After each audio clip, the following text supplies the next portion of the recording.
gentlemen, welcome to the Geneva Center for Security Policy, to our Geneva security debate on human-centered security for a complex world.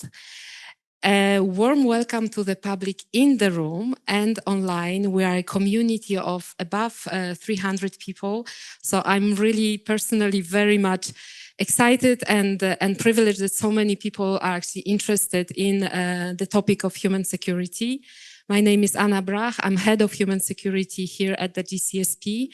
And this event was co-organized and prepared with our colleagues from the United Nations Human Security Unit. And we are really very much grateful for this valuable cooperation. Our topic is urgent. Global military spending is at record levels, while progress on the Sustainable Development Goals is slowing. Only 1 in 5 SDGs targets are on track. And the UN Secretary General's report calls for balance. Strong defense, yes, but also investment in prevention, resilience, and people. Human security is not against hard power, it is a smart complement. It helps us reduce risks, protect civilians, and keep societies stable over time. That is why today we ask how to put this into practice in policy, in budgets, and in operations. To open today's Geneva security debate, we have a pleasure and privilege to have with us the director of the GCSP, Ambassador Thomas Greminger, for opening remarks. Thomas, the floor is yours. Yeah, thank you, Anna.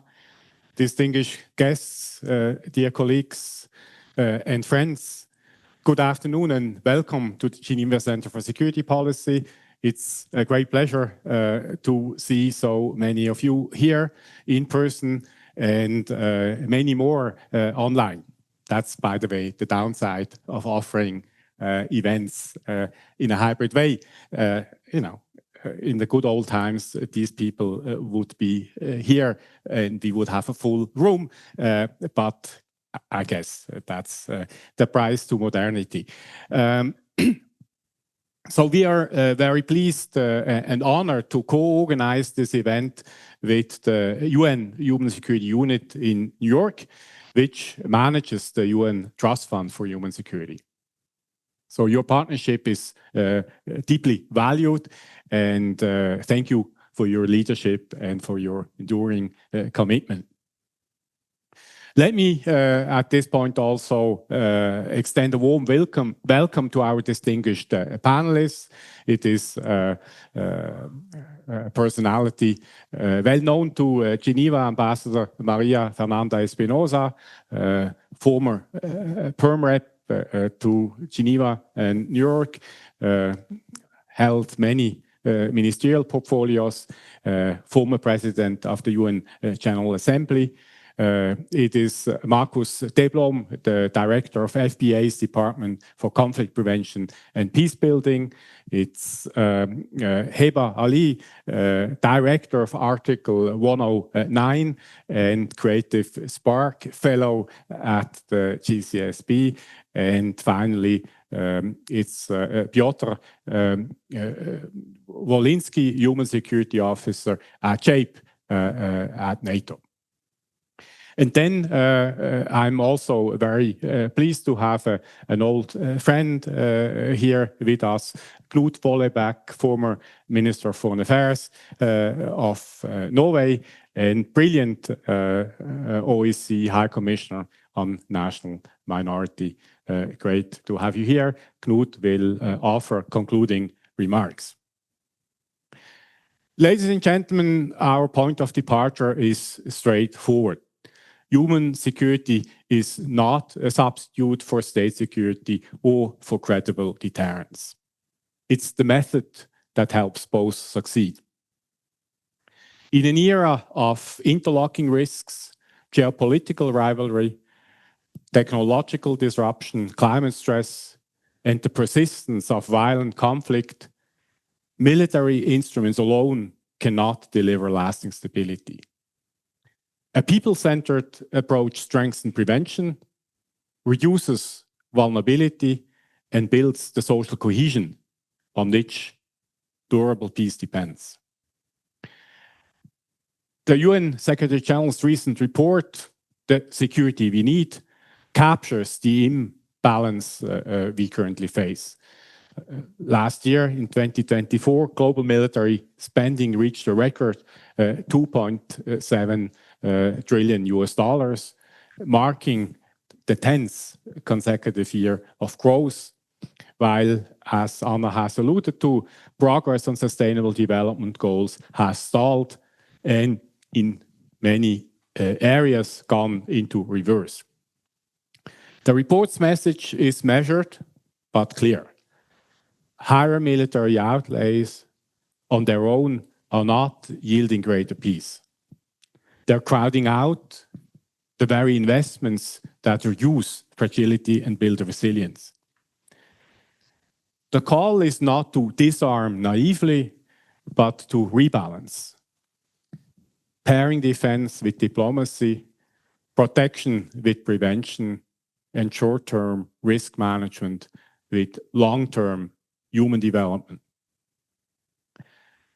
This rebalancing resonates strongly here in Switzerland. Our foreign policy places the protection of individuals and their dignity at its center, anchored in the federal constitution's mandate to promote human rights, democracy, and the peaceful coexistence of peoples.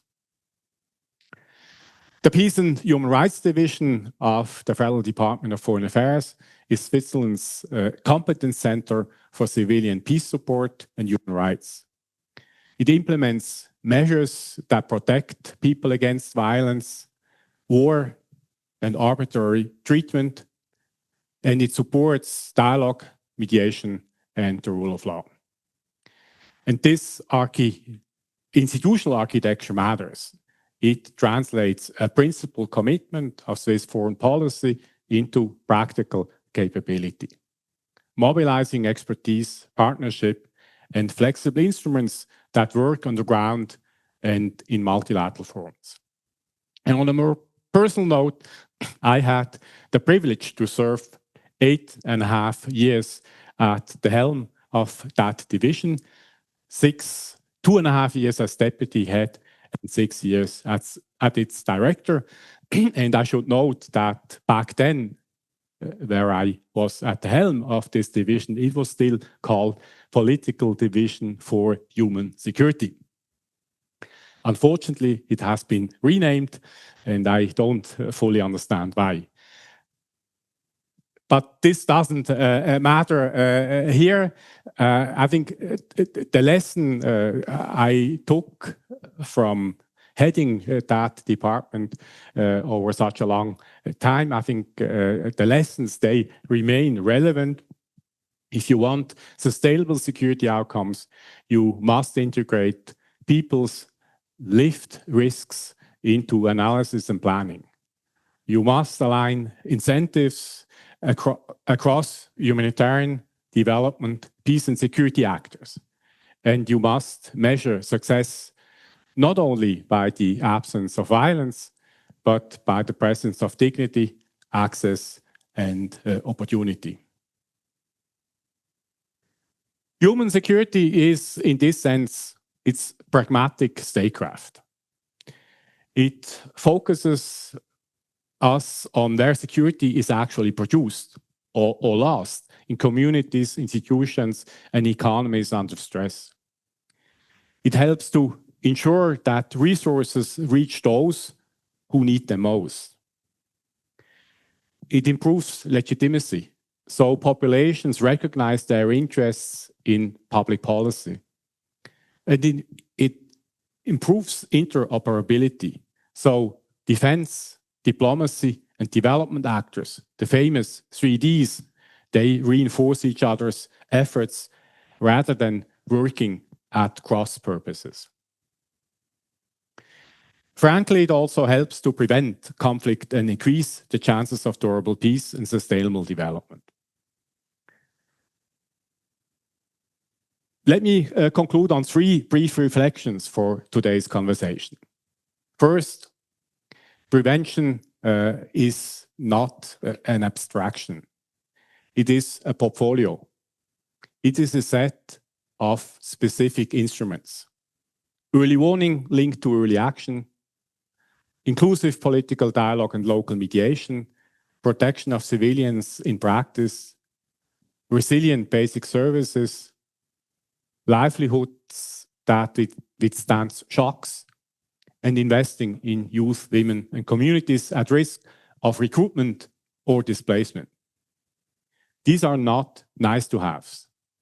They are the critical path to lowering the probability and intensity of future crises. The UN Secretary General's analysis underlines that without a course correction, we will continue to spend ever more on the response side of the ledger. Second, transparency and accountability in security spending are confidence-building measures. Bringing military outlays into responsible public debate and disarmament discussions does not weaken national security. It clarifies priorities, deters waste, and strengthens trust with citizens and partners. Here in Switzerland, we will continue to work in multilateral settings to ensure that human rights and the protection of civilians are factored into peace and security deliberations, because how security is pursued matters for the stability it produces. And we will continue to work for international peace and security, since that will reduce the need for an expensive arms race. Third, implementation capacity is decisive. Institutions need the mandate, the tools, the resources, and partnerships to work across silos. Switzerland has invested consistently in these capabilities with government and with specialized centers like ours, precisely to connect strategy with practice. We train, we convene, and we accompany practitioners so that human security is not only a concept in speeches, but also a method embedded in planning, exercises, and operations. Let me close with the balance that we are all striving to strike. The choice is not guns versus butter. We need both. The choice is whether we can calibrate our security posture so that credible defense is matched by credible prevention. That short-term risk management is matched by long-term investment in people, and that the legitimacy of our actions reinforces rather than erodes the consent on which stable orders depend. The data tell us we are out of balance. The practice we see in the field across regions and institutions shows how to correct course. If we take human security seriously and not as a slogan, but as a disciplined way of working, we can reduce risks, rebuild trust, and renew multilateralism in forms our citizens can feel. That has been a Swiss conviction for decades. It is our centers, GCSP's calling today. And it is why we are especially pleased to host this debate with our colleagues from the Human Security Unit and with such an outstanding panel. Thank you for being here. I look forward to the discussion. And with it, I pass the floor back to you, Anna. You are going to moderate us this afternoon. Thank you so much, Thomas, for making the case for human security, and especially talking about this balance between state and human security. It has never been an either-or question. It has always been a comprehensive approach that we really need to deal with peace and security challenges in the world. Since Thomas has already introduced the speakers and I really want to get going and have a conversation, I will start with the questions. So just for the audience here and online, I have 2 questions per speaker that I'm going to ask them one after another, after which we are going to open the floor for questions. So Maria, I have 2 questions for you. The first one is really coming from the fact that you were the president of the UNGA, United Nations General Assembly. How, in your thinking analysis, can member states use the Secretary General's 5-point agenda from the security we need, diplomacy first, transparency, military spending, stronger development finance, to rebalance security and development so that rising military budgets don't crowd out the human security prevention? Please. How many minutes, Anna? A few minutes. A few. Well, you can interpret. Okay, let's say 5. No, and first of all, let me thank GCSP, you, Anna, Ambassador Gramminghir for having us. It is an honor to be here as part of the advisory board on human security. You are going to hear from our chair at the closing of this panel, Ambassador Vollebuck. Well, I have my talking points here. But then what can I say that you haven't already mentioned during your brilliant opening speech, Ambassador? And here I want to use 2 hats. My hat as former president of the UN General Assembly and respond to your question, Anna, of course. But I also want to use my hat as former Minister of Defense of my country. And when I see, and here I want to be very frank, when I was ambassador in New York, there was a whole tension around the concept of human security. At first, I didn't understand why. There was a lot of reluctance, mainly from the countries of the so-called global south, of the global majority.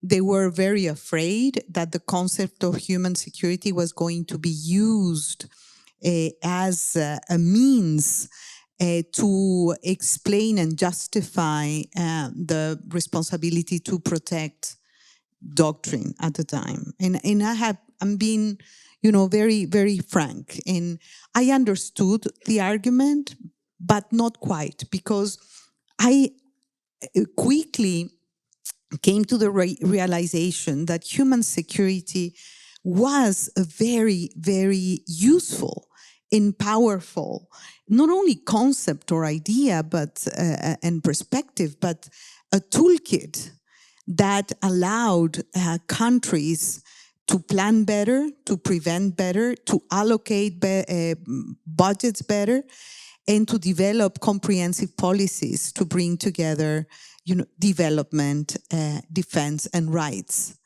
human rights together. And I started to be extremely interested in how the evolution of not only of the concept, but the evolution of the political buy-in of human security. And then later, I was the Minister of Defense. And we produced in my country, Ecuador, a new defense white book. And the organizing principle of this defense white book was human security. And I'm not speaking about a NATO country, a tiny country, but with many security challenges. I found that it was extremely useful to bring the complexity into regulation, into policy, into planning and budgeting. And I said then, this is extremely useful in practical terms. It's an organizing principle. It's a toolbox. It's an epistemological approach to security. Because at the end of the day, when we say security, let's go back to the basics. That would be my point. And what are the basics? Is to have humans to be free from fear and free from want. What else do we want? That's about basically it. And I see the ups and downs of the traction. When you said my department changed the name, this is really not a semantic problem. This is a political challenge. And we are experiencing that in the Human Security Unit and with the Human Security Trust Fund. We sometimes see little appetite. And I'm not going to repeat the excellent report of the Secretary General from a recent report, but also I serve as an advisor to the UNDP Human Security Report in 2022. And when you see that we live in a world where 7 people out of 6 out of 7 people feel insecure in the world. No? Every 6 humans out of 7 feel insecure. It means that we are not doing our homework right. We're not doing our homework right in terms of prevention, real prevention. And for me, the best prevention strategy is called development and reducing inequalities and poverty. This is the best prevention strategy in my opinion.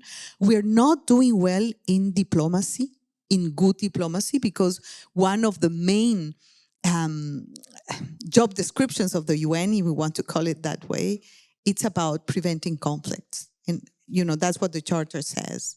And to prevent conflict is about good diplomacy. And that is something that should also call our attention. When you see also during the report, the security we need, when we see the numbers of $2.7 trillion in military expenditure, not only everywhere in the world, you start to worry. Because then I think that what we are experiencing, a huge investment gap in the Sustainable Development Goals, compared to military expenditure, you said it's not an either or, but I think it's a matter of political priorities.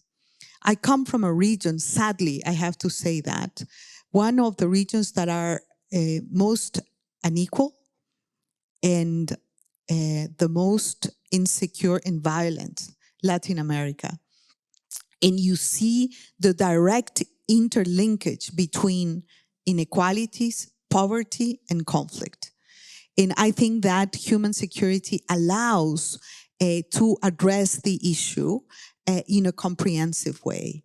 What the Secretary General report calls is for greater transparency in military expenditure, calls for looking at the development and human rights dimension and aspect, and it's also a loud call, I would say, to rethink the principle of security, including not only the human security dimension, the freedom of fear, freedom of want, but also the planetary security dimension. We are seeing, I'm just coming from Berlin the day before, Friday, a conference on conflict and climate, for example. And we see that the combination between poverty, climate insecurity, and conflict are going hand in hand increasingly. And that, implies massive displacement, gender-based violence, and many other things that we don't want to see. So you said, and I know my time is up. The question, what is the role of the General Assembly? I didn't respond that, but the General Assembly, this is an audience that, that do not need explanation. But I would say that part of this very extensive agenda of the General Assembly, we should have a standing permanent agenda item on human security. And that is something that General Assembly in coordination with ECOSOC can do. The other issue is to include the human security dimension and perspective for the VNRs of countries when countries report on the progress on the sustainable development goals. They should include also a human security perspective and the prevention perspective that would connect the security agenda together with the sustainable development agenda. And above all, I think that it is about time that member states and countries to recommit to the principle of human security.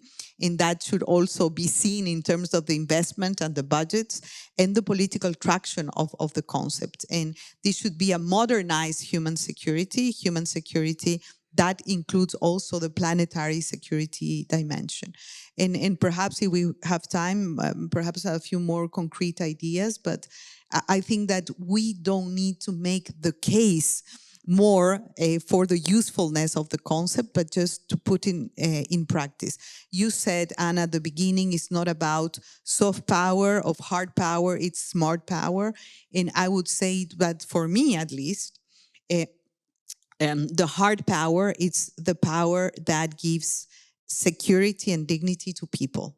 That is the hard power that we should be thinking about. Over. Definition. And it's not over because I'm actually interested, and we are all interested to hear more of these concrete ideas, because my second question was precisely about those. What concretely can states, can General Assembly, so you already gave us 3 examples of what can be done, do to precisely balance this increased military spending or less prioritization of human security to precisely do prevention better. Yes. Okay. Well, here, what I see is that we see they should be complementary, the deterrence and the military expenditure together with a human security approach. And I would say the problem is with the approach to thinking that deterrence is about more weapons and that humans feel more secure because they have more weapons. And I also serve in the board of trustees of the crisis group. And we see that the countries with the highest investment in military expenditure are not necessarily the safest, and where people feel that they are safe and free from fear. It doesn't come together. So I think that we perhaps should be, rethinking the conventional model of the security translated by defense and by deterrence, because evidence show that it doesn't work that way. The countries and the communities that feel safer are because they have enabling environments. And the enabling environments to feel to live lives in full and with dignity, and I think that it's not a matter of bringing the two together, but rethinking the whole concept of security. And what is the role of the UN? I would say goes beyond what the General Assembly can do, because it is the kitchen for international law. It has a lot of power there. But I think that we need to have the words right and define the word security in a more comprehensive way. And that helps, because if you sometimes I hear people saying we need deeds and not words. Yes, we need the right words, and we need to put a lot of effort and political traction into bringing the evidence to policy making and informed decisions at the General Assembly level, but also at the UN. We are in times of reform. I think I see that there is fatigue about the word reform, but one of the issues that we have a responsibility over is to redesign the whole peace and security architecture of the UN, put more traction and meat into the preventive diplomacy side, into the peace building side, into the prevention agenda and completely rethink and redesign the peacekeeping role of the UN. I know that there is no time for that, but I'll be more than happy to listen from you, because every person sitting here has a lot of experience, and I think that it's now or never.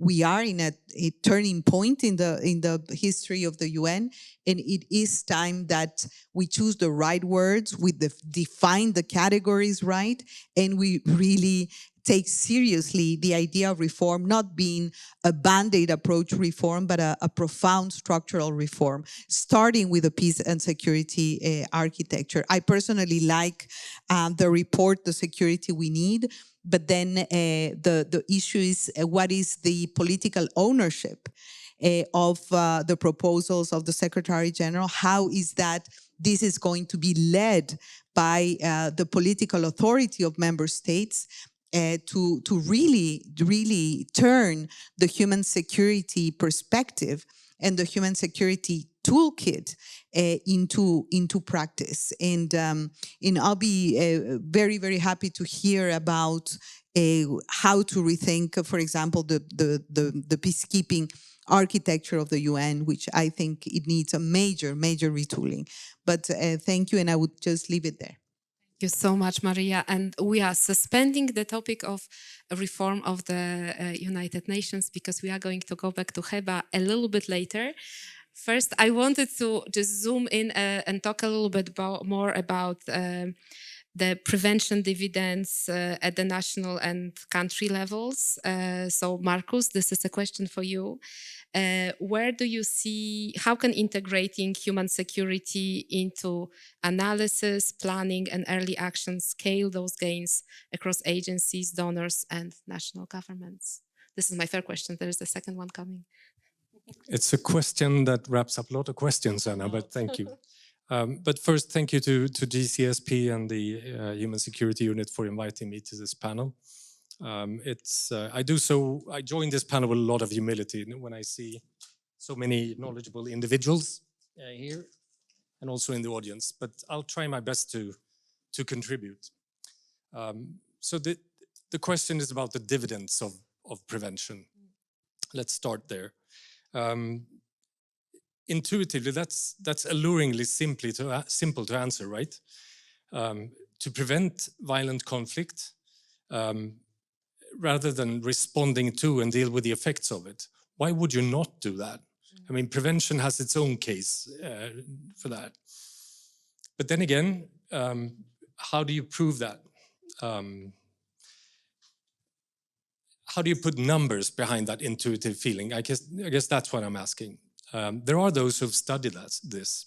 But first, let me say that there's another complexity that how do we, when we try to collectively or individually go into prevention, prove that our contributions have led to something not happening, a counterfactual. That's very hard, very tricky.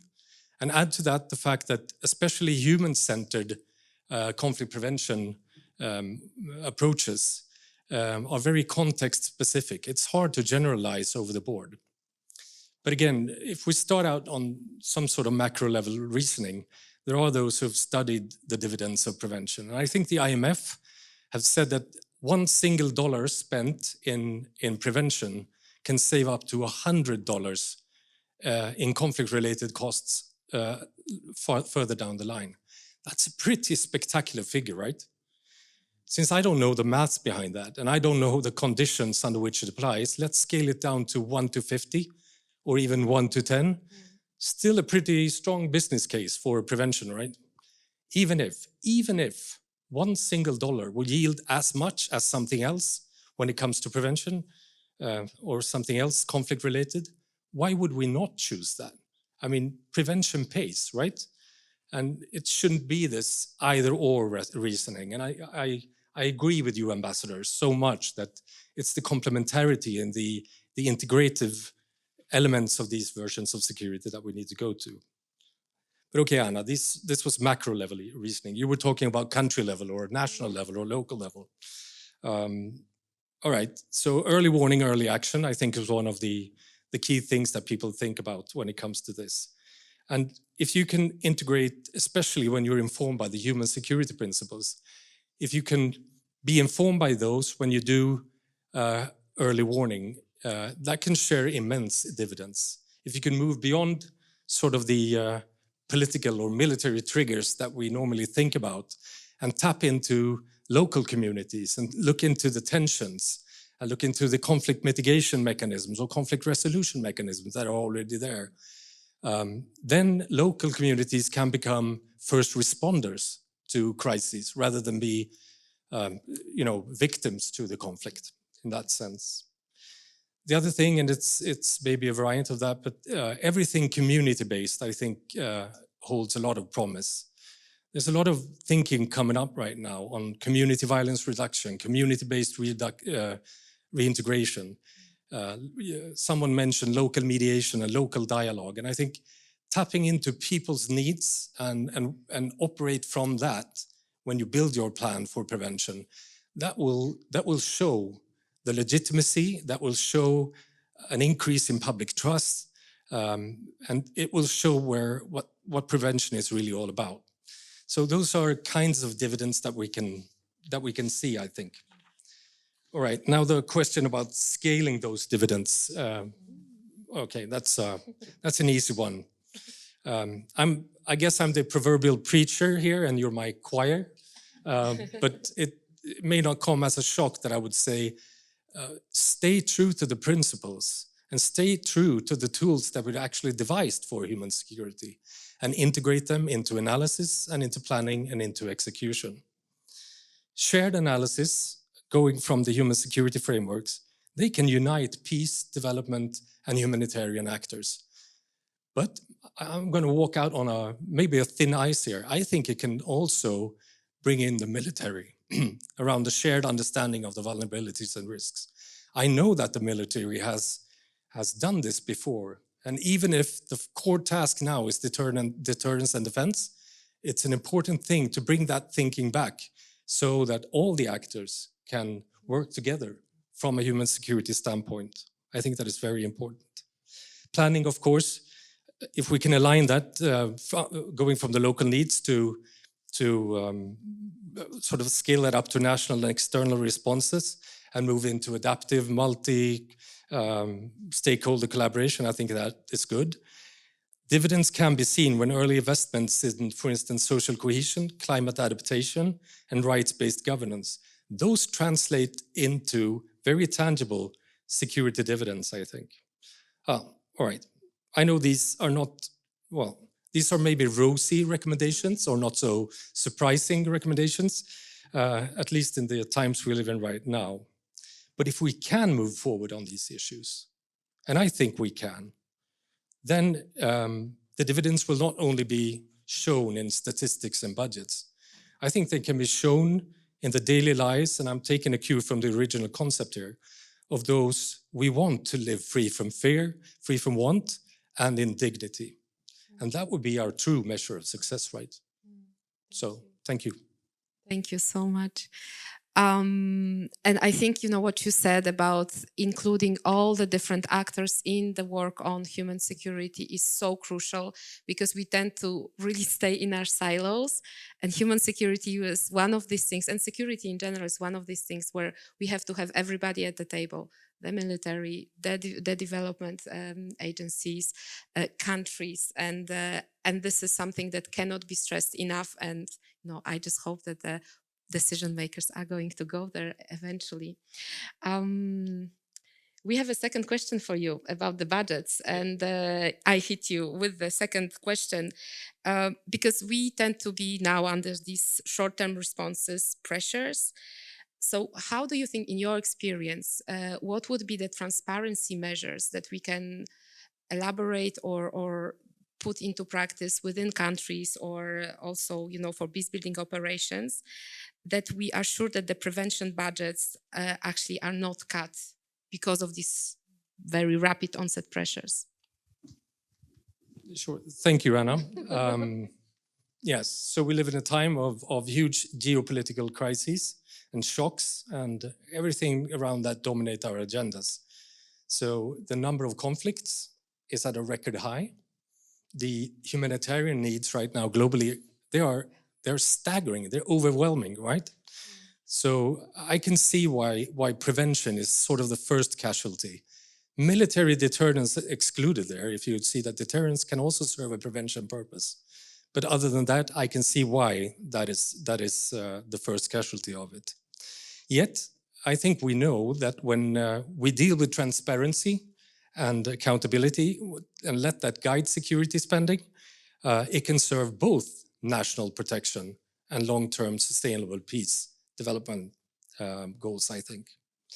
So which of these transparency tools shift incentives in practice? Well, maybe we should go back to why we have transparency and accountability in these concepts from the beginning. At least in fragile and conflict-affected states, it's the fact that corruption is systemic, right? That's why we call for transparency. And it impacts and distorts and undermines all the human security goals that we have. So it's very important to work on anti-corruption and building integrity in the security sector. If we can do that, I think we can move forward. And I think in this, it's also very important to recognize that corruption doesn't stay within state borders. It's like international networks that supply and uphold these networks as well. So we need to have a global outlook on those. All right, so no single mechanism for a sort of security sector financial accountability, I think, is enough, but a few may be worth mentioning and has been mentioned. I was intrigued to hear, Ambassador, about your white book in defense over there, but public reporting on security expenditures, at least when it's timely, accessible, and verifiable, that reduces the political cost of corruption. Countries such as Estonia and Ukraine, they've come quite a bit ahead on these elements. I think Ukraine, just to give you an example, back in 2016, 2017, they launched a system on e-procurement that had significant impact. I think it reduced significantly the misuse or misspending of budgets for government spending overall. But after Russia's illegitimate and full-scale invasion of Ukraine, that expanded into the defense sector as well. And there they could see up to a 30% reduction of inefficiencies and corruption. So what we see here is that transparency is a governance signal.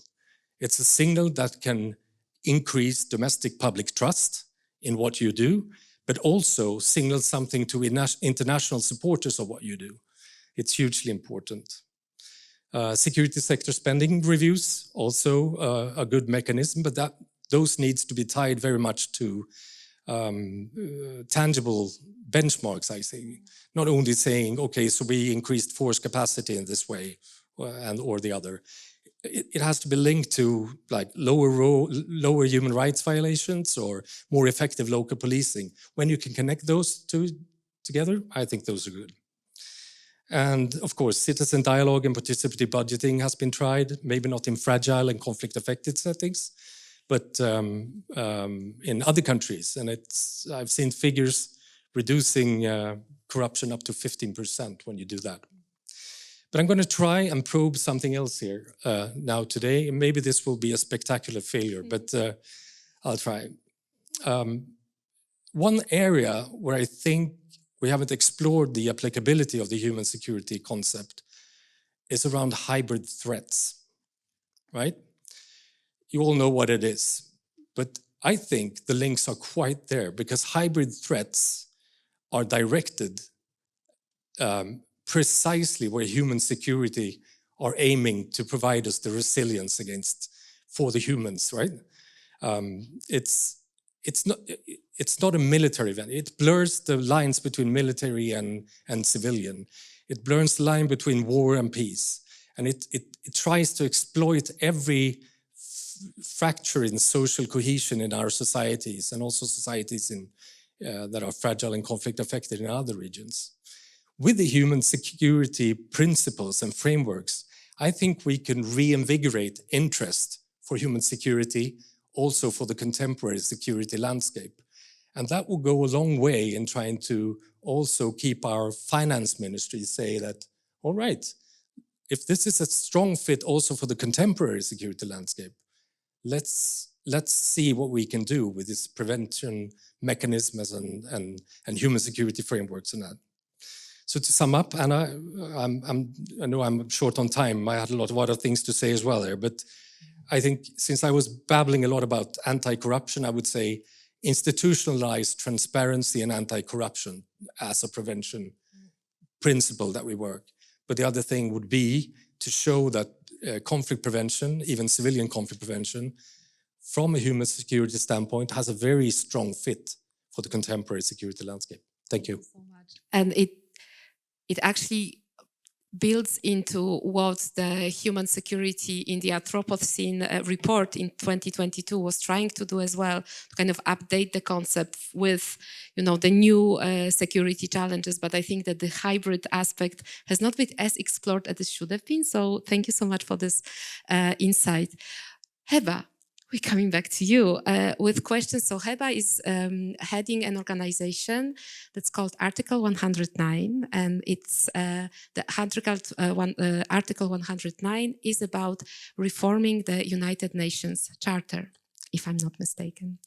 And with this, I really am happy to have Heba on this panel to talk about precisely the possible reforms and how human security can be part of these reforms. So my first question to you is about the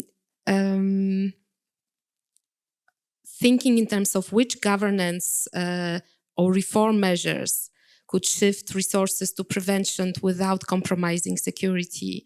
Which kinds of reforms within the system can you see doing that? My first question. There's a second one coming. Ready for your second question. So first, I would agree with Maria Fernanda about the need to redefine security. And actually, both of us are part of a new network that was just launched at the UN General Assembly called, it's not a very sexy name, Women Transforming Global Security. But it is a sexy organization because it brings together experts from different fields. And here, a lot of you have talked about, removing the silos.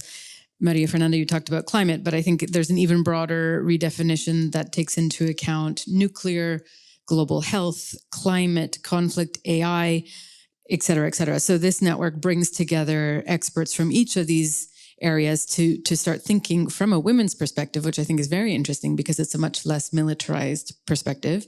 How do we redefine security and then identify ways of providing it in the world that we live in? And I think that's very important because if you think about what we're most threatened by today, we are facing an AI arms race, unquestionably, and the consequences of that might be much more serious than we imagine across many areas of our society.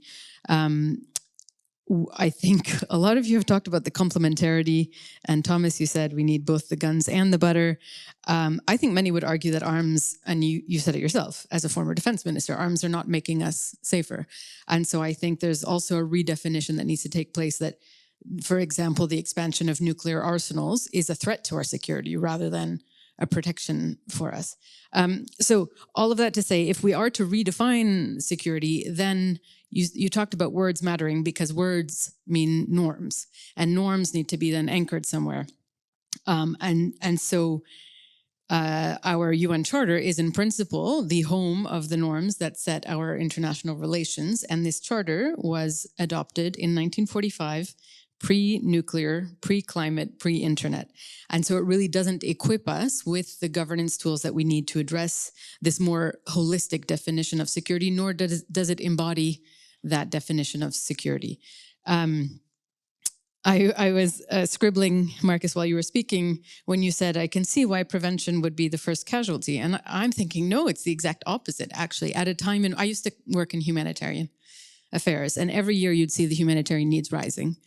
And every year you would see the gap between the needs and the world's ability to respond to those needs rising. And that's actually what drove me to work on global governance, because I was so tired of this ridiculous hamster wheel that everyone was running on, and in which you have no chance whatsoever of keeping up. Whereas if you go to prevention, that's when you might have a chance in hell of addressing the problem. So when the needs get really big is exactly when prevention becomes the most essential. And I think from a budgetary perspective, but also more broadly. So I know, I agree, I know. But exactly, I'm a former journalist, you said it. So if we say diplomacy first, prevention, how can we do that without reforming the UN Security Council? It is just kind of mind-boggling. So if the best prevention strategy, you said, I'm quoting everyone now, you said the best prevention strategy is development, you, Maria Fernanda. How can countries develop when they are constantly being hit by crises that the international community is failing to manage? So Article 109, you mentioned it, Anna, is, as I see it, a pathway to addressing all of these issues, this new, much more comprehensive definition of security, reform of this UN Security Council, and addressing the drivers of a lack of human security. So Article 109, most of you probably haven't read that far in the UN Charter. It allows for a review conference to be held to update the Charter if agreed by a majority of member states. It was a concession in 1945 to the many countries who were opposed to the permanent 5 members of the Security Council having a veto. And the promise was, just sign up for now. It's World War II, we got to make something work. And within 10 years, we will revisit the distribution of power. 10 years came along. A majority of countries were in favor in principle of a review, but thought the timing wasn't right and punted it to the future. And 80 years later, here we are. This built-in review mechanism has never been used. And the same excuse that this is not the right time is still being used. So if what we need is a profound structural reform, if what we need is a new set of norms around what constitutes true security, then I would argue we need to revisit the founding principles of our international relations and embed some of these more updated norms into how we talk about security. Many would argue that it is not politically viable to do so in today's environment of deep polarization. But actually, we're seeing quite a bit of traction around the idea, perhaps because things have gotten so bad, that those who felt that we probably had a lot to lose in this kind of a process now feel like, actually, a sitting ambassador in Geneva told me this the other day, what we stand to lose is being devalued by the day. And so we have much incentive, I think, now. And I would argue that this actually does have political support. So at the UN General Assembly, we did an analysis of all of the speeches that were given by world leaders. 70% of them called for Security Council reform. So there's unquestionably a majority of countries. The problem is they can't agree what it should look like, but they do agree that it needs to be reformed. And we had many world leaders going much further and calling for a much deeper reform to our global governance. Mia Motley suggesting we need to have an honest conversation about whether we still agree on the same norms. Prime Minister of Barbados. French President Emmanuel Macron referred to the need for another San Francisco moment, alluding to 1945, and the need to summon the kind of collective will. So all this to say, I think there is political support, and as crazy as it may seem, this is a pathway from the very top to, I think, get to the very bottom of people actually feeling more safe. Eva, and now drilling into what you just said, thinking in terms of how human security principles can be part of this conversation. So the prevention, the empowerment of people, inclusion, protection. How do you think these can be included in these efforts? So I was reading the SG's report this morning, and it keeps referring back to the Charter as a source of inspiration for the concepts of human security. And I think that is true. There is quite a lot in there that suggests the importance of human security. There is also a lot in there that defines security in a very narrow way and locks us into a World War II mindset around what constitutes a threat to security. So if today climate change is as big a threat to our security as a Third World War, how do we then kind of reflect and embed that? One of the best essays I've ever read about the changes that are needed in our international relations is by a guy named Stephen Heinz. He's the president of the Rockefeller Brothers Fund. And his essay is called The Logic of the Future. I really recommend it. And he describes shifts that are needed in our, in the logic, as he calls it, of our international relations. And one of them is that he advocates for is a shift from national sovereignty to collaborative sovereignty or human sovereignty. And I think you could equally exchange the word security. And from negative peace through military strength to positive peace through inclusive diplomacy, equitable development, and he includes military capacity.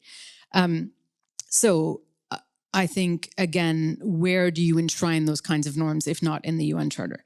So that would be my first part of the question, that we need to rebalance the emphasis in the Charter between national sovereignty, territorial integrity, borders, which reflects the world of 1945, and the interdependent world of today, in which the threats to our national security are transnational and need a very different kind of new social contract, essentially. How do you turn that into reality? I think, obviously, and I think we shouldn't lose track of that when we discuss, the General Assembly, et cetera. National governments have the primary responsibility here. But for citizens to see tangible changes means that we need to live by these norms, which means that we need a multilateralism that works and that actually constrains behavior, that actually increases trust, that reduces polarization, and as a result is capable of delivering for people. So Thomas, as he's walking out the door, he said, we need to renew multilateralism in a way citizens can feel. And that I completely agree with. I think the first step is you can go ahead, it's okay. First step is for us to sit down together and agree on what kind of multilateralism we can commit to today. Because clearly right now, everyone is throwing norms out the window. No one is respecting anything. And until we address grievances of the past, agree the norms that we can live by today and come to some kind of consensus on the way forward, our multilateralism will remain broken, and then it becomes impossible to deliver for people. And interestingly, in New York, where we launched our coalition in September, the former Prime Minister of Belgium actually referred to a charter review process as a way of building trust. That if you remember that only 50 countries were present in 1945 when the charter was signed, most countries in the world today have not had a say in the rules of the game. And if you can bring them together and give them a sense of ownership over multilateralism today, I think you could actually reduce polarization. And sorry, the link to human security, which is not yet clear, is you reduce polarization. Countries that have less need to, at least in their own conception, build up their arms in order to defend themselves against possible threat, because they actually have better ways of working out their problems. And then can focus much more on the other pieces of the puzzle. So last thing I'll say on kind of turning this into reality is that I think people have a role to play as well. And we often talk about governments and the responsibility that governments need to take, and that's absolutely the case. But we, the citizens of the world, I think should also be demanding of our governments much better performance in this regard, including how they engage at the international level, but also how that trickles down into better services for them. So I think we take, all these declarations, like the Pact of the Future, which does talk about human security and balancing military versus other expenditure, and hold our governments accountable to them. So much, Heba. So much more to say, and we are going to open the floor very soon to the audience. But I absolutely wanted to have you, Piotr, on the panel, because you come from a different world a little bit, and the military has been mentioned several times in our discussion today. You as human security person at the SHAPE, at the NATO. How do you think that within the mandate? Excuse me. SHAPE is he's going to say it better than me. Good afternoon. So SHAPE is an abbreviation, basically is the strategic level of NATO commands. And this is why And NATO loves abbreviations, so I'll try to avoid them. So Piotr, within NATO's mandate, how is human security integrated alongside traditional deterrence, and what operational approaches deliver the clearest benefits for communities on the ground? And can we kind of have more extrapolation of this for broader rebalancing within national and global institutions. And of course, you are speaking from the point of view of NATO, a transatlantic organization, so it's not global, but I'm so excited about, NATO doing some work on human security as well. Thank you, Anna, for the complex question. I was thinking that's going to be only me to avoid question that consists of 3, I guess, questions. And I'm not from different world. We live in the same world. I represent a military instrument of power. We are contributors to security and stabilization of the world. And our organization contributes to rule-based international order and how human security is integrated. Human security is integrated in 3 NATO core tasks. One of them, Marcus mentioned, is deterrence and defense. Second one is crisis prevention and management. And the third one is cooperative security. Being more specific, human security for the first time was integrated in the NATO concept, strategic concept in 2022. Of course, it was triggered by the conflict in Ukraine when civil societies, but also civil infrastructure services were and are still deliberately targeted by Russia. So it triggered that policymakers decided to allocate human security in NATO strategic concept. As a result, NATO published human security NATO human security approach and principles, which is basically drawn from UN concept. What does it mean? It means that it's applicable at all levels and all stages of NATO operations, missions, and activities. Going more into the depth, it is of course integrated and constitute in basic fundamental NATO documents. One of them is, of course, AGP-01, another NATO abbreviation, but it's basically Allied Joint Doctrine, the most important, the capstone of all NATO plans and operations when human security is located, but not only human security. In NATO doctrine, we have cross-cutting topics. There are 8. Human security is talking only about 5. Maybe I will mention them to make it more clear.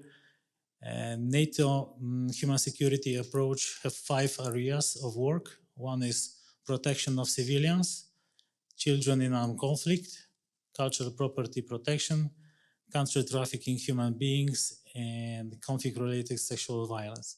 So there are 5 areas in the human security, but besides this, we have 3 additional ones. So this is, let me say, the capstone. This is the basic that drives NATO planning processes. And when we go more into the details, human security enable us, military, to have a more comprehensive view on the civil environment. Civil environment, which is one of the components of our operational awareness, of our operational environment. So without this knowledge, our commanders are not able to efficiently conduct operations. So human security point of view, this human-centric approach contributes to situational awareness, situational understanding, and then as a result, we as a staff, as a military, we are able to design military response options, including non-military activities, taking under considerations that in our operational environments, there are a lot of different actors with different goals, mandates. Having military response options, we are able to introduce courses of actions that are elements of military plans and human security consideration integrated in those plans allowed us to be effective. Effective, what does it mean for military?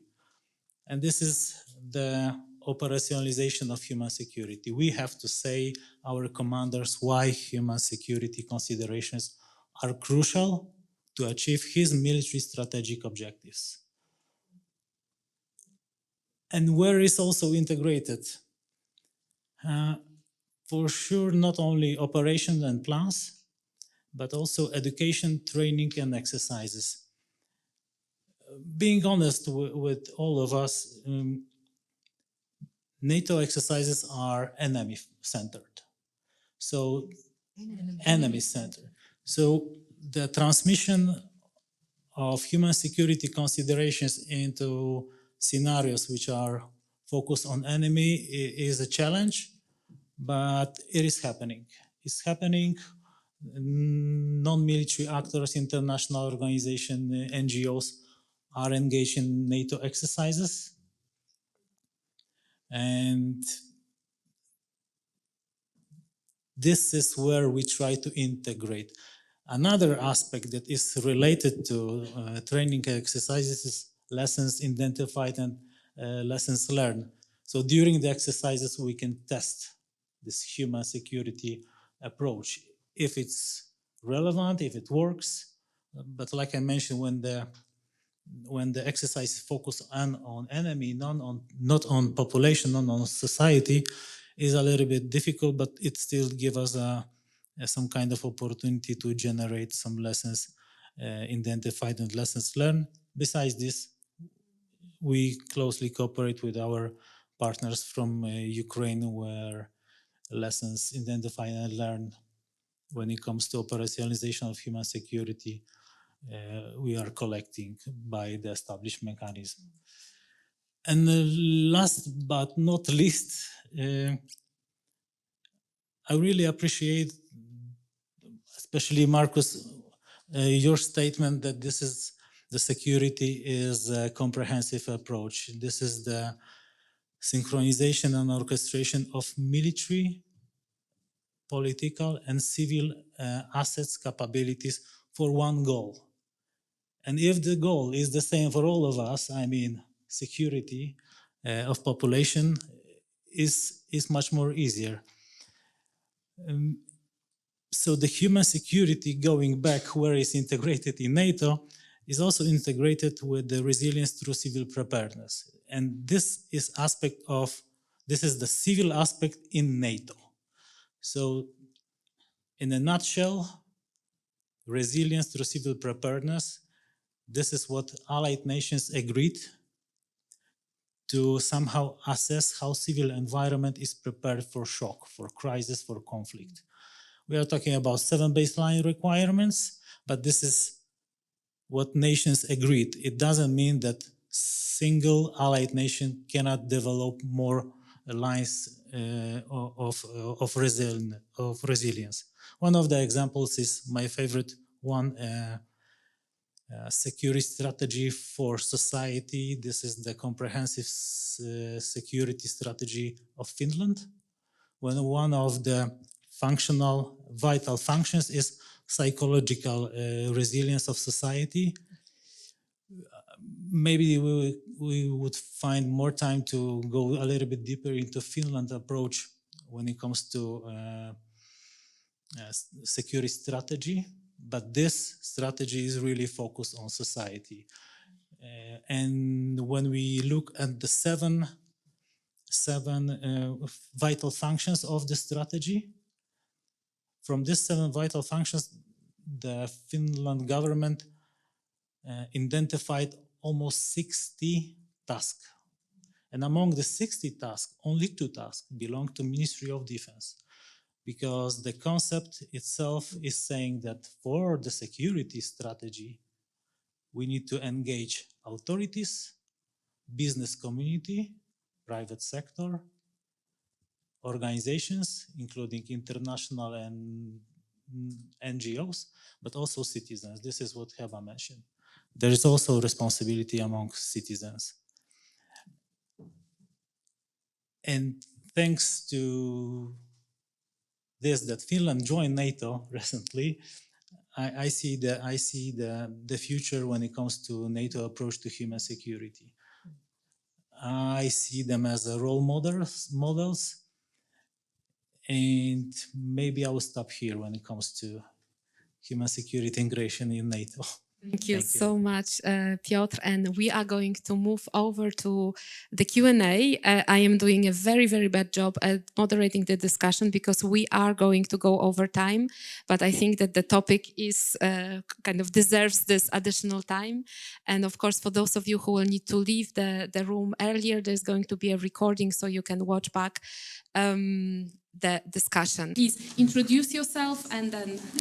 Hello, I'm Shabana Tajbaksh, and I've been teaching human security since 2001. I worked with Mrs. Ogata on the preparation of the report. I worked with the unit on the preparation of the General Assembly, and I've been teaching, convincing students at IE in Spain, in Sciences Po in Paris, etc. Just wanted to very quickly to say that, number one, human security was not supposed to be something that is about the North or the South. Now, when I make my students look at the national security strategies of countries, they see, for example, Nigeria has a very... Excuse me, we have very little time. We really need a question. Well, the question has to be said that unfortunately the North still is much more afraid of this concept than the South. Why is there such a bias against human security from the North? And the second thing is, in all respect to the military to take out human security, and I saw this with the PRTs in Afghanistan that were doing hearts and minds, the issue is that we cannot separate just freedom from fear and freedom from want. There is also freedom from indignity. There is protection, but there's also empowerment. There is the whole question of dignity. How can the military, for example, in another country, provide that dignity? It's always an issue. So these are my two problems. And what I would like to say, thank you for the General Assembly resolution that has given us a document with which we say there is a resolution, there is a definition. Thank you so much. Questions here, Ambassador. Yes. I just want to start by thanking the panel. I think we've had a very interesting conversation around human security. And basically, I'll go back to the whole, I think somebody mentioned that the whole raison d'etre of the United Nations is to prevent conflict. And human security has a big role in that. But the question I have is that, oh, I didn't even introduce myself. Anyway, the question I have is that the way the UN ambassador to the UN in Geneva. Okay, I'm Yvette Stevens. I'm a fellow at GCSP. I spent my whole life working for the United Nations. I don't know what to say how many years, but and then I was a member of this study group together with the ambassador there that drafted a second UN charter. So basically, my question is this. If indeed human security is a major prevention tool of the UN, how do you see it how do you see the UN structure responding to that, given the fact that all the pillars of the United Nations work in silos?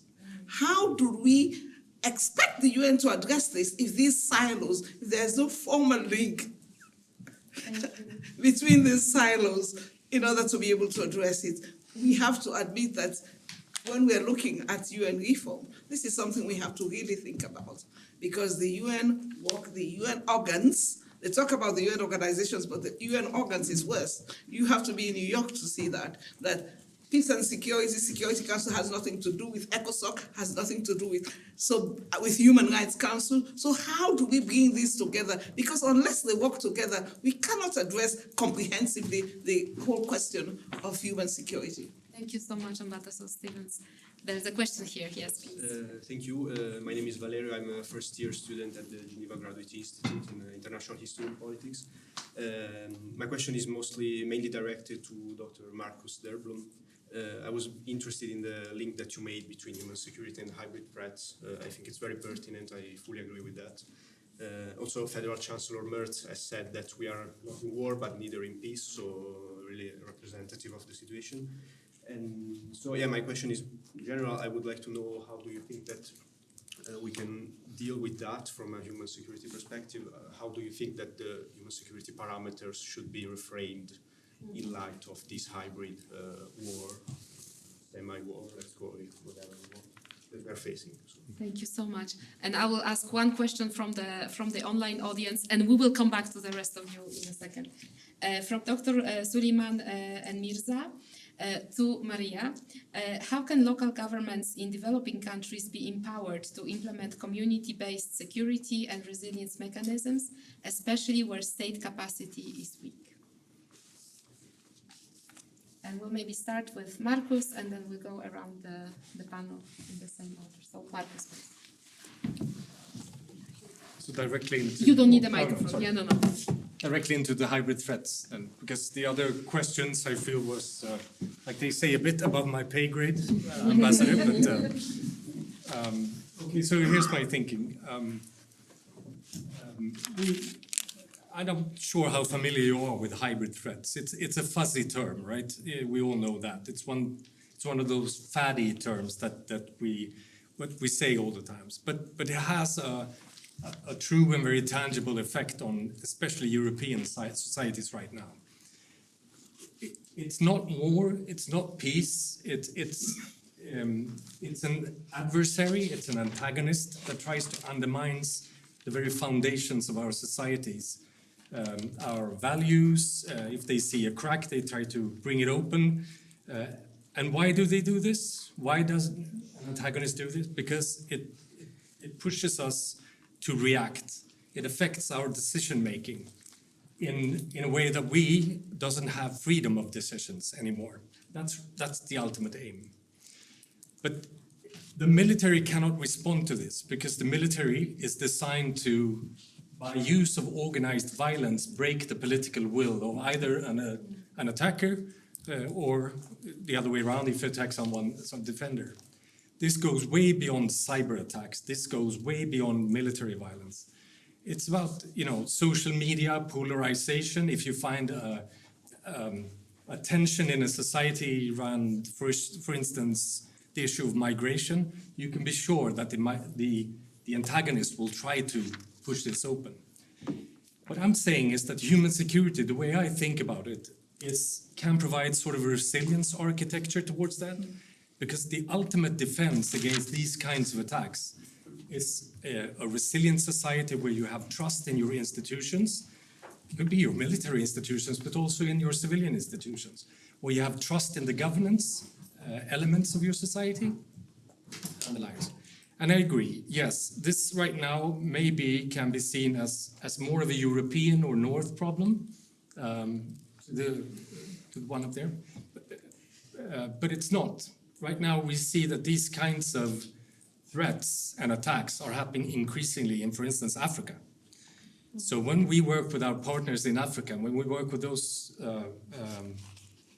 countries and governments, we need to, there's an even stronger business case to also include this into our human security framework.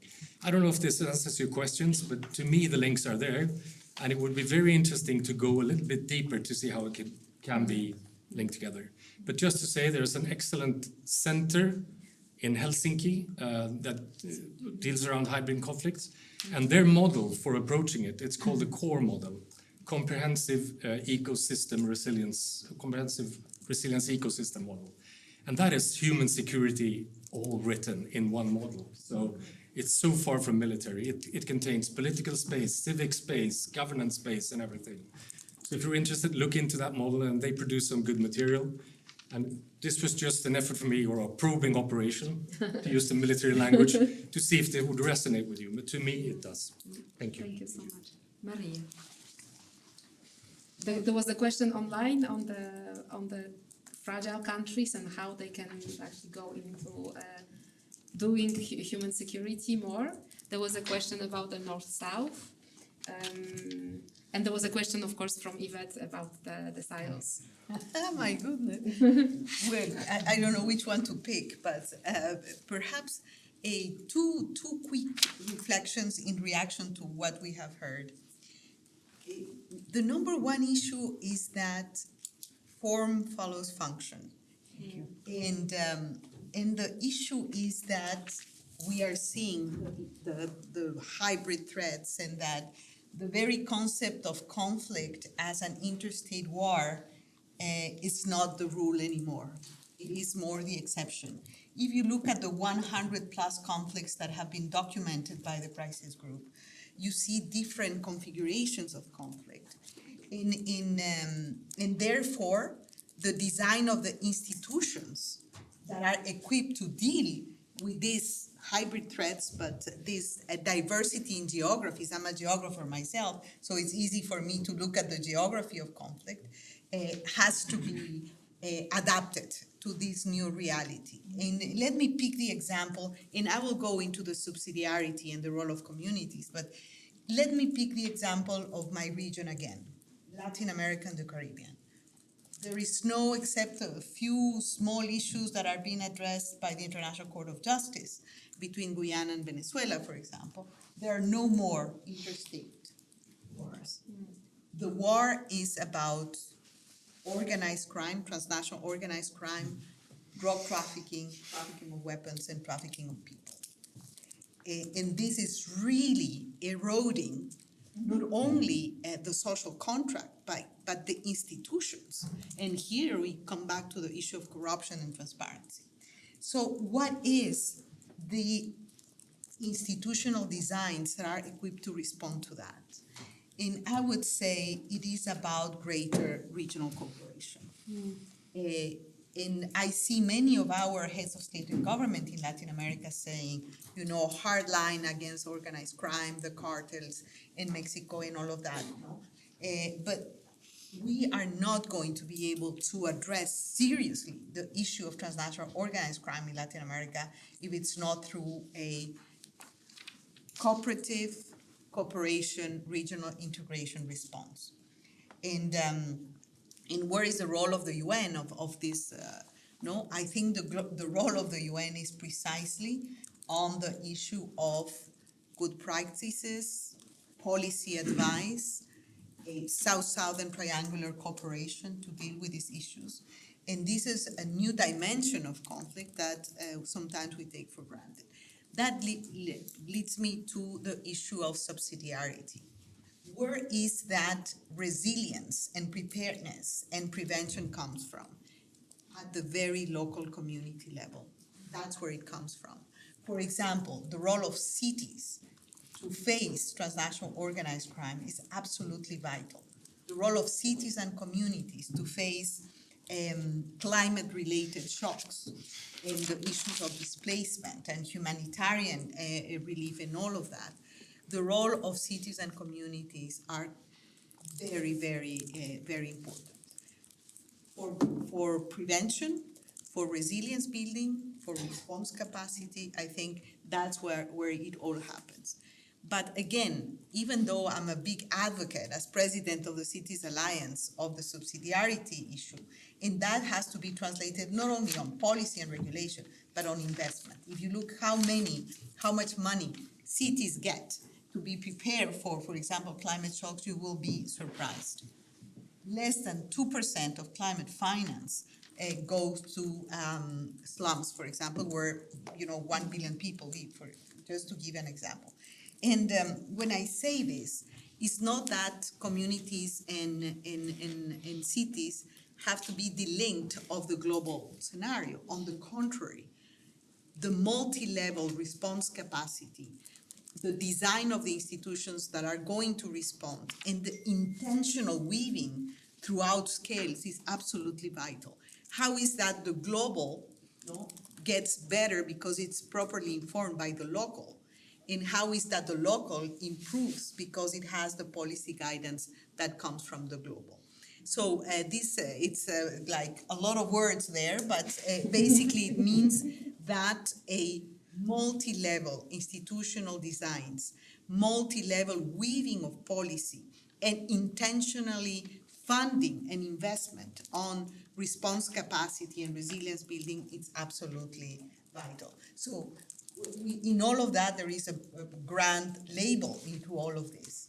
That is allowed by the human security perspective approach and toolkit that we are provided with. I would go, no time But Yvette, believe me, one of the biggest problems of the UN, and I say this as a UN nerd, as a person that believes in the UN, the problem is the siloed internal competition approach. And the human security is, in my opinion, some kind of an amalgama. It's a way of bringing the parts together, because we know and we understand already that the whole is more than the sum of the parts. And here that we are in undergoing an austerity moment, liquidity crisis in the UN, the issue of competition over resources is going to be stronger and stronger. And here we need to be smarter and more generous to understand that whatever we do, I mean, and people working for the UN as public servants, is the common good. It's not defending my square no, it's not even a kilometer, it's my square meter. And I think that we need to really think, this is not the subject of this panel, but to really think how we park the Pact of the Future, the UN80 initiative, and a redefinition and rereading of the usefulness to look at the reform and at the austerity measures from a human security perspective. Human security can save money when you put it in practice. Thank you so much. Okay, as a moderator, we are at the end of the time allocated for this session. I do want to go forward, but we won't be offended if any of you need to leave the room, or those online who have to disconnect. There is going to be a recording, so I had to say it before two finger, and then we going forward to Heba and Piotr, and there is another round of questions. So please just Two fingers, because the UN and silos. I said it was above my pay grade, but let's a voice from the factory floor, since we're working very directly with RCs in conflict-affected countries. The UN machinery is not as siloed out there. I think the silos approach is in the macro scale. Where we work with a good RC in a certain context, we can join them up much better. I was telling a colleague, I can't see her right now, that we did one of these leave no one behind analyses, which is very much informed by human security, I think, together with an RC in Africa. And he stated afterwards, we tried to help out integrating climate aspects, climate security aspects in this analysis. He told us afterwards that it provided him with different answers than if he hadn't done that. I think that's a very tangible outcome. And he also got a lot more traction with the local government, because they did it together and found new groups that were more vulnerable than the ones you could see like prima facie in the analysis that they had. So I think the UN, sometimes we say they are very siloed, and yes, it's true, but with good people on the ground and out there, it can also work very well. So just thank you so much. I can just pick up right off the back of that. I think it is the exception rather than the rule, what you just described. And more often, I think you do have, even at the field level, quite a bit of competition. And that is, among other reasons, why the strengthening of the RC system, the resident coordinator system, has been has gone back up the priority list for many donors in the current context. I would simply say, coming back to form follows function, that in an ideal world, you would first agree what is the vision of the UN in the current environment that we live in today. And if we agree that human security should be one of those foundational principles, then design the architecture based on a clear vision. That is not what's happening today in the UN reform processes. You're having cost-cutting and mergers and all kinds of things without any clear idea of what the vision that those changes should support is. So I would say start with a vision, and that, for me, requires sitting down at the table and having a proper conversation about it, and then setting the architecture, and that should involve some mergers, but mergers in support of something. On your question about North versus South, I would argue that it's because the North has a much more embedded military-industrial complex in its society. And so it's much harder to disentangle it from government, from the economic system, and therefore they're much more attached to that version of military security because it feeds their politicians, it feeds, not in all cases, but certainly in the United States, among others. Thank you. Piotr. How military could contribute to the dignity? Thank you for the question. I've been also deployed to Afghanistan a couple of times, working on tactical level, including PRT, additional NATO abbreviation, professional reconstruction team. And it's not about empathy, it's not about proper training for the military, because it's something which is also valuable, but NATO military forces with their policy of protection of civilians using the protection of civilians framework. And elements of this framework are mitigation the harm, which really military could contribute to this. But another two aspects of this framework is facilitation, the access to basic needs, and contribution to safe and secure environment. So, and everything, and the whole framework is underpinned with understanding of human environment. So, knowing the composition of the civil environment actors that are operating in our area, maybe not necessarily military will have this type of task to contribute to dignity. But knowing who in the theater is responsible for this, we could avoid duplication of effort, we could deconflict our activities. So sometimes not necessarily military will do tasks that belong to other actors, but we have to know that we operate in the same area, be transparent, integrate civil and military planning, just maybe in a neutral way, but somehow contribute to this dignity like you mentioned. I don't know if it answered your question. You can continue a conversation in the break. I did lie. I'm not going to take one more round of questions because we are really getting at the end of this time. But what we're going to do, we are going to get the questions from you, send them to the panelists, and then put them in the comment of the YouTube video that's going to appear after this panel is published online. For closing remarks, I wanted to invite Ambassador Kurt Wallberg to close the session. Thank you very much, Anna, and through you, thank your boss, Ambassador Greminger, for organizing this together with my colleagues from the UN Human Security Unit. I think this has been a very important and very, well, you could say thought-provoking, but also very concrete debate. So thank you also for gathering this fantastic panelists with such a broad background and approach to the issue, because I think this has been very, very helpful. And I do hope, in addition to the great people that are here, that some of the political practitioners are listening in, because there are measures and issues here that they could actually do well in implementing in their various settings.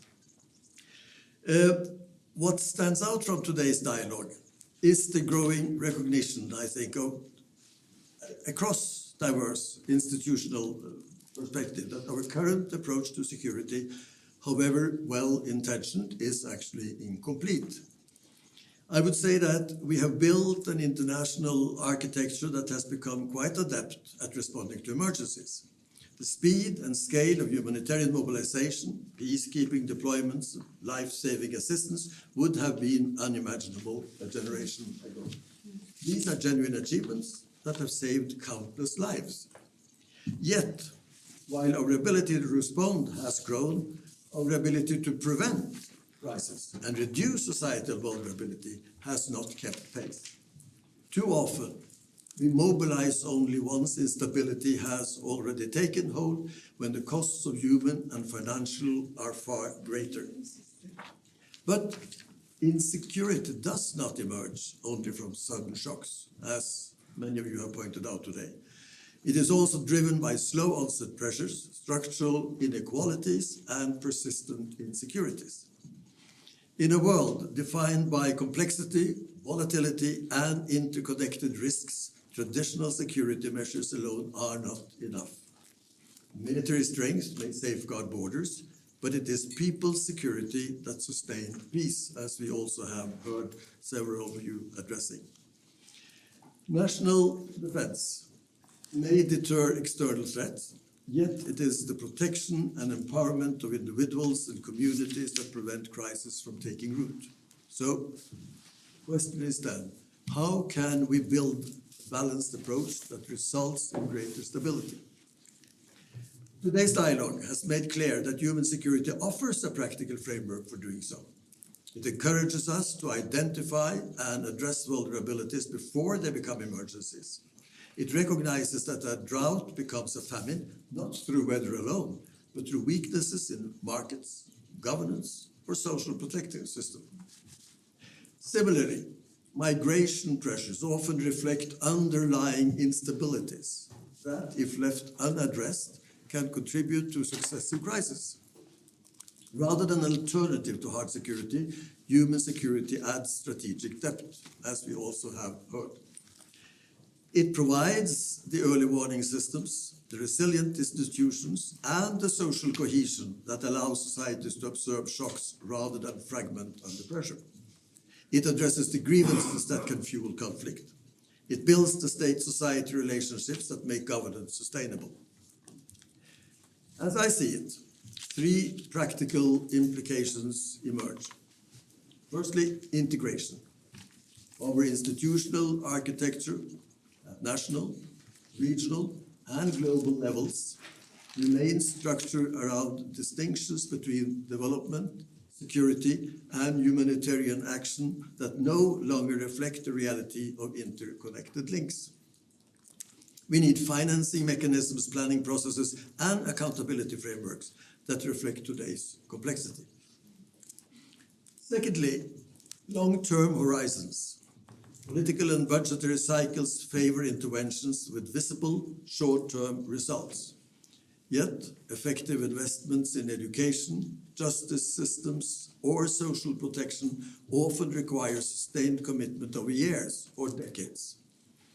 We must align incentives, funding, and metrics with prevention and resilience, not just immediate response. And this is extremely difficult for politicians, so that's what you said here about that we need to address the local people, local population, the grassroots, and demanding this from their politicians, otherwise it will not happen.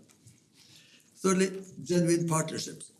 The most resilient societies are those where governments design security strategies that reflect the needs of communities. This requires moving beyond coordination to deeper collaboration, ensuring that those most affected by insecurity have a voice in shaping the responses that affect their lives. None of this is easy, as we know. It requires rethinking mandates, realigning budgets, and investing in crises that never happen. Not very interesting for politicians. Yet the alternative, building response capacity while vulnerabilities grow, is unsustainable. So, dear friends, our interconnected world leaves no society insulated. Climate displacement, pandemics, economic shocks, and cascading conflicts respect no borders. Our fates are linked. The only question is whether we shape this interdependence through cooperation and prevention, or continue managing it through perpetual crisis response. Human security reminds us that protecting people and protecting states are in fact mutually reinforcing. It offers a path from managing symptoms to addressing causes, from reacting to crisis to anticipating and averting them. Momentum for this shift is growing. Today's dialogue has shown that. The task now is to translate recognition into strategy, to embed prevention in our policies, align financing with long-term stability, and measure success by stability achieved and resilience built. So let this dialogue mark a step toward the balanced security paradigm our area demands. One that reinforces national stability by advancing human well-being. One that responds to crises while investing to prevent them. And that recognizes that the 21st century security is inseparable from the dignity, safety, and opportunity of people everywhere. And then I hope that this important session could lead to some continued conversation about how to implement this. Because I think we also have to admit that many of our politicians are not, what should I say, so willing to grab this and run with it. We have to fight for it in order to make this understandable with our politicians in the world today. But thank you for being here, and thank you to our panelists and to you, Anna, for moderating this session. Thank you so much. Thank you so much, Ambassador. So with this, I would like to close this session by thanking the Ambassador, thanking all the panelists, thanking our partner at the United Nations Human Security Unit, and also my colleagues who worked very hard on this event, Ms. Chiara Reinsby, Florian Goley, and Arjan Lamerson. We are looking forward to seeing you back at the GCSP. Actually, this Thursday we already have another security debate on the security challenges in the Korean Peninsula. But for the time being, let's stick with the human security and let's continue to think about this. But also, I really, really encourage you, whenever the recording of the session is out, please share it widely with your colleagues' networks and maybe send them to some people that have decision-making power to make human security really being implemented as it should be. Thank you so much.